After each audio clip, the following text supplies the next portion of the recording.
You are welcome to this course on how to raise confident children. Self-esteem is your child's passport to a lifetime of mental and social happiness. It is the foundation of a child's well-being and the key to success as an adult. At all ages, how you feel about yourself affects how you act.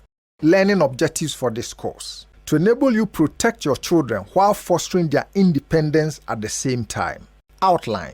Number 1. Why your child's self-confidence is important. Number 2. 3 keys of self-concept. Number 3. 3 behaviors that rob your children of self-confidence. And then number 4. Finally, we'll look at 7 ways to build your child's self-confidence. So let's start with section 1. Why is it important for you to build self-confidence in your children? Harvard University research suggests that our total success in life is dependent on 2 things. 1, our people skills, and 2, our communication skills. 85% of our success in life is dependent on our people skills and our communication skills. Our technical competency or capability is only 15% of how we become successful in life. This is why it is crucially important that you build self-confidence in your children, because they will need that to communicate well and also to relate better with people. Self-confidence is an important part of your child's personality. It is the factor that determines what role they will play, if they will be a leader or a follower. Now, how they believe in themselves will determine how they project themselves to other people. The amount of confidence they have will also be the governing factor for the progress they will make in life. The higher the self-confidence, the more they will progress and achieve in life. The adolescent stage, especially of our children, is a period where they reevaluate themselves. And in doing that, they rely on 2 things: past experiences and influences. And then secondly, messages from parents, teachers, and friends, which means the close people around them. That is why it is important that we build their self-confidence, because they are going to put all of these 2 things together, and that is how they are going to form a mental image of themselves. Section 2. The 3 keys to self-concept. Our self-concept is a collection of the identities we carry throughout our lives. Our self-concept says a lot about who we are. It impacts the way we feel about ourselves, our self-worth, and can even affect the type of success we achieve. Even if we don't know what self-concept is, our self-concept is actively influencing our lives. And that's because our self-concept has everything to do with the way we perceive ourselves. So the 3 keys to self-concept are: 1, self-image; 2, self-esteem; and finally, ideal self. We are going to spend the next few moments talking about each of them. 1. Self-image. Your child's self-image is the way in which she sees herself. These traits she sees include her physical appearance, her personality traits, and even her social roles. However, according to Carl Rogers, self-image doesn't always match reality. Some people's self-image may be inflated in either positive or negative way. Self-esteem. Self-esteem is the unique value your child places upon themselves. These levels of value vary depending on how your child evaluates herself. These personal evaluations come from expectations she sets for herself, how she compares herself with others, and how she believes others feel or think about her. Finally, ideal self. The ideal self is a vision of who your child would like to be. Unfortunately, one's ideal self and self-image don't always match up, which can in turn negatively impact one's self-esteem. But this isn't how it has to be. Your child's ideal self and self-image actually can align. While it may be a bit of a path, the closer you can support your child to get to their ideal self, the more they will step into self-actualization and realize that they really can become their ideal self. So, GEM Step 1. And in Lead Africa, our GEM steps are assignments, the practical baby steps that you take towards achieving whatever it is that you are learning. And so, in this course, we are going to give you several of them so that you can practicalize what you are learning. And so the first of these GEM steps is: have a candid discussion with your child this week about what their self-image and ideal self are. How do they see themselves? Who do they want to be like? Have this candid discussion, and you'll be shocked at what you find out. Section 3. The behaviors that rob your child of self-confidence.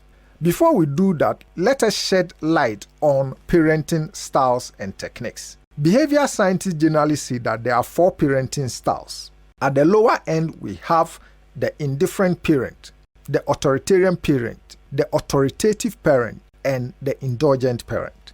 The indifferent parent has checked out. They don't know what is happening with their children. They can't be bothered. They only provide the basic necessities of life, and they are gone. The indulgent parent is also too soft. They allow everything their children want, and they don't seem to be able to put checks and balances in place. The authoritarian parent is too harsh and hard, comes hard at the least infraction at home, and so typically the children are not happy under an authoritarian parent style. And then finally we have the authoritative parent, which is just about right. As a parent, you must blow hot and cold. You use the carrot and the stick in order to achieve a balance for your children.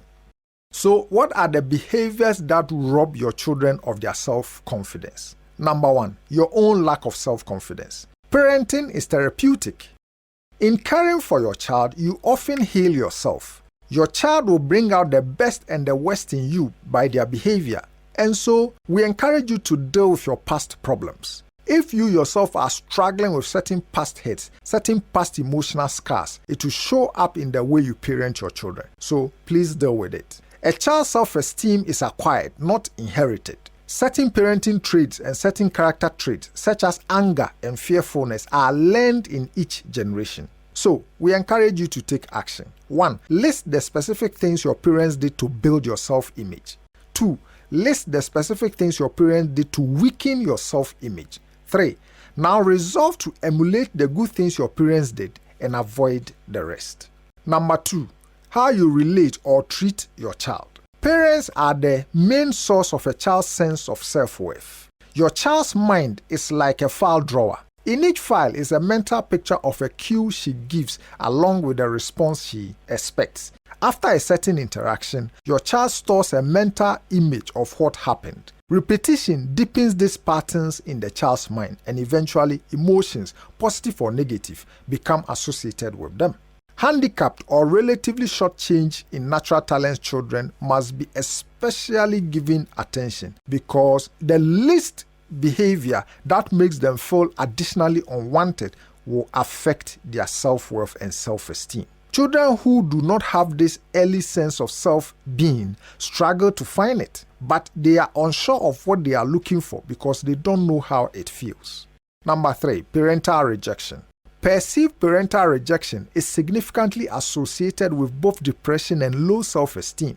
Low self-esteem shows a strong relationship with depression. Excessive parental criticism, belittling, shaming, or even neglect and inattention are likely to lower your child's self-esteem. Many mental health experts say tactics such as name-calling, ridicule, or sarcasm can rob children of their self-esteem, and this is from the USA Today. We take in our parents' collective attitudes and actions just as we take in their goals, ideals, and expectations. The degree our parents resorted to pressure, fear, shame, or guilt to motivate us, we develop a false assumption that says, when I fall short of my goals or expectations, I need to be pressured, shamed, frightened, or punished. Session 4. Strategies for supporting your child to be more self-confident. Building self-confidence internally. 1. Encourage your children to express, not stuff their feelings. Teach your child to express their feelings comfortably. A child with unbridled emotions becomes a brat. A person who never expresses emotions becomes too reserved. Too much control or too much emotion will both produce problems in adult life. Stuffing feelings doesn't do any good for the child, the parents, or the relationship. It tells the child that you are threatened by her feelings, or she gets the message that you don't care to understand her feelings. There's a direct connection between how children feel and how they behave. When they feel right, they'll behave right. How do you help them to feel right? 1. You need to accept your child's feelings. Put yourself in your child's shoes, because oftentimes we as parents tend to see things from our grown-up adult perspective. It pays for you to, at times, put yourself in your 7-year-old, your 9-year-old, or your 13-year-old shoes and begin to see the world from where they sit or where they are. To help with your child's feelings, listen with full attention. Acknowledge their feelings with a word. I see. Give their feelings a name.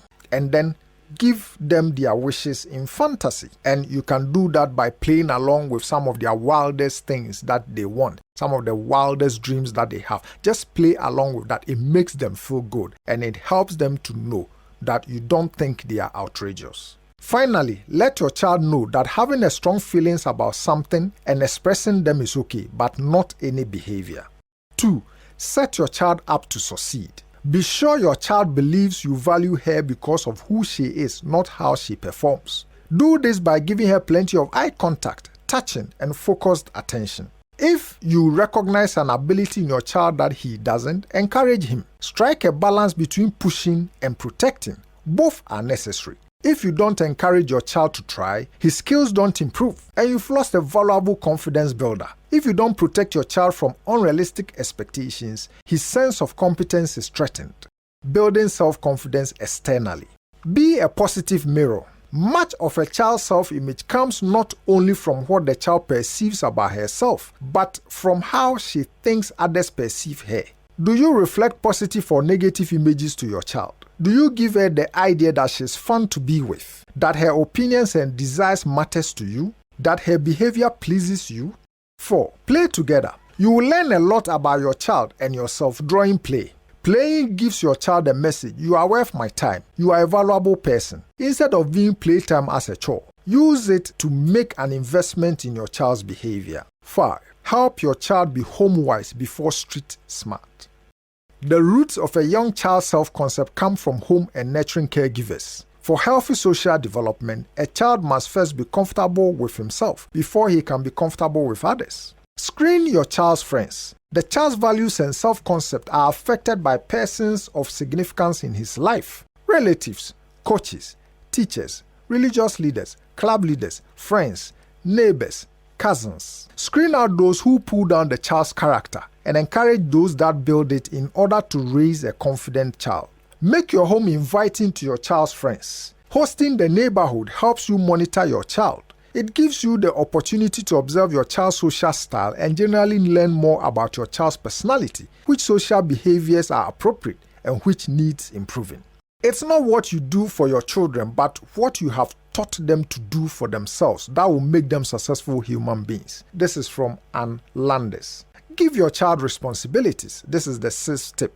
Raise a confident child by giving them household duties. This helps them feel more valuable and channels their energy into desirable behavior and teaching skills.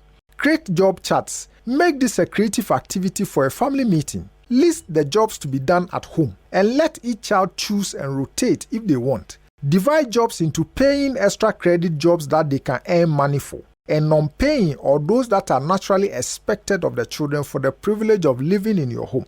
Do not do for your children what they can do for themselves. Don't handicap your children by making their lives easy. And this is from Robert A. Heinlein. When we give our children advice or instant solutions, it deprives them of the experience that comes from wrestling with their own problems. So for instance, when they have a problem at school, either between them and a teacher or between them and a classmate, don't immediately rush to the school to try and resolve it. Discuss with the child, ask for options of how they want to tackle it, and allow them to resolve the issue themselves. Don't always come in to save, to defend, to correct, or to solve problems for them. When you do that, you are preventing them from valuable problem-solving skills. Finally, monitor school influences on your child. To raise a confident child, school choice, that is if you have one, needs to be carefully considered. Children meet the challenges of a new social group with different behaviors. Ground your child in a firm value system and guide her as she encounters other value systems. They will form their own standards through interaction with peers, other families, teachers, and through neighborhood relationships and church or mosque friendships. They will discover a larger world with a variety of beliefs and behaviors.